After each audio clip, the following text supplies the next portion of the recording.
An event together, a dinner. They invite their Jewish friends, their Christian brothers and sisters, and they break bread and talk about not what rips them apart a world away, but instead what binds them together with a common humanity here at home.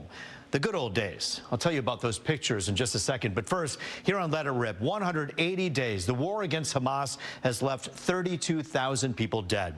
It's also left 134 families of Israeli hostages brutally ripped from their homes, waiting for word. Are they okay? Are they even alive? This war has exposed a lot of hate here at home. The Anti-Defamation League and the Council on American Islamic Relations both say hate speech and crimes are up more than 300% against both groups. 300%. But hope lives on here in Metro Detroit. Back to the pictures. The good old days? You see, although these days are anything but good, those images you saw of Jews and Muslims together at a peace dinner are from Redford, Michigan on March 27th, last week. You see, hope lives, even thrives here at home. One thing everyone agrees on: hate against Jews, hate against Arab Americans, hate against anyone. Well, that's wrong. Tonight, stopping that hate takes center stage on Let It Rip.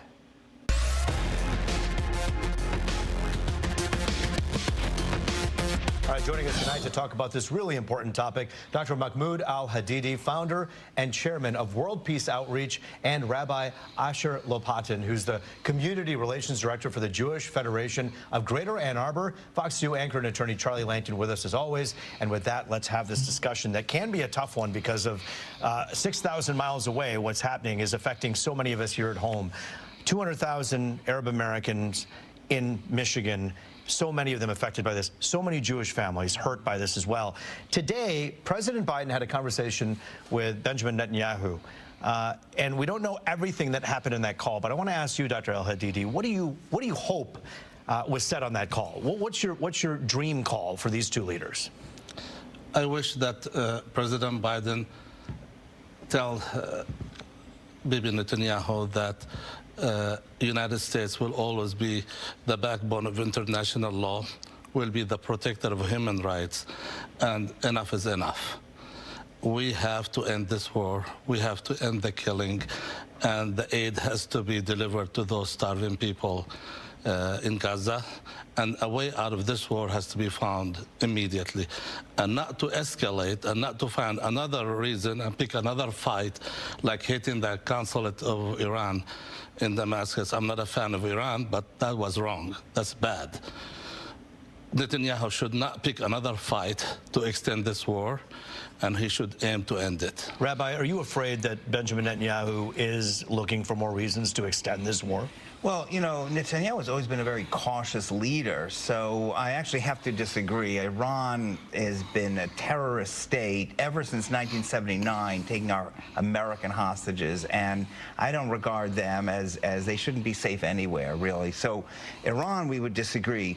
Where I do agree is that I think President Biden has to emphasize to Netanyahu and to Israel, because this war is not Netanyahu's war. It's really Israelis are supporting this war against Hamas.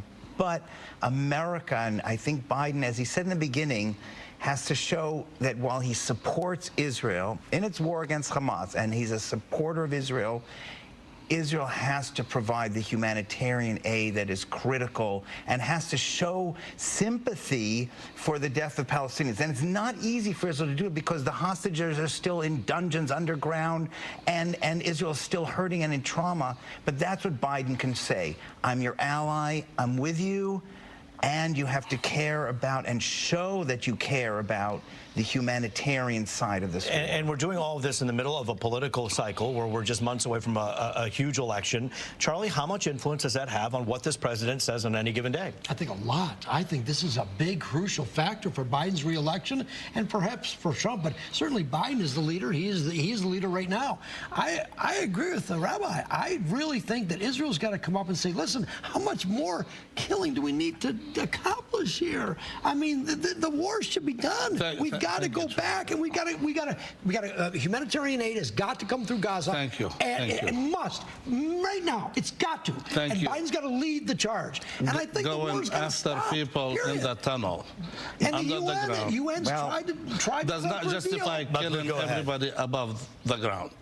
going after people, let's say submit that he's going after those people in the tunnel underground, does not justify killing 1.5 million people above ground. And then every time there is a light at the end of the tunnel, the relief was allowed. The U.S. said we're going to have the relief. Then Netanyahu and the IDF killed 7 relief workers the same day to deter people from going there, whether intentional or not, Rabbi. I'm okay with you that saying this was an accident. We cannot afford more accidents like that. I agree with you on that. I mean, I don't agree that the war needs to end with Hamas's defeat, and that's critical. And from the sources that I hear, actually most of Hamas has been defeated, and the war is entering a lighter phase. But I do agree that humanitarian aid has to be in it. And the truth is, if you think about it, if Israel sends in convoys to protect the humanitarian convoys, Israel sends in soldiers, which I think it should, but if those soldiers are killed, those Israeli soldiers are killed in protecting the convoys for Palestinian civilians, it's not going to look good for Netanyahu. But that's what Biden has to push. Rabbi, this sounds like a riddle that does not have any funny meaning and no good ending here. You're saying right now that you think that this will end when Hamas is finally defeated. Right. Is that an attainable goal? And at what cost of human lives and what's do the we definition? continue that? What's the definition of that? Right. Well, so the discussions, there are 20 battalions of Hamas that have been defeated, 10,000 soldiers of Hamas. There are 4 that are left there in Rafah. And so this war is slowing down. And even if you look at the figures, which are Hamas figures, so you really can't rely on them, but it is tragic that Hamas is using civilians as human shields. And it's tragic that these aid workers are killed. I think what President Biden can do, and this also is political, he has to show that he's strong and a strong supporter of Israel, and also that he cares about Palestine. Is it political, just for a moment, is it political to say that 32,000 lives that have been lost have been all used as human shields? Too much. Or is it safe to say that only some of those were human shields? Either they were Hamas fighters, or they're unfortunately 32,000. We don't. There are videos shown over and over of unarmed civilians walking, people crawling, and a drone hit them, cutting them into pieces. This has been shown over and over.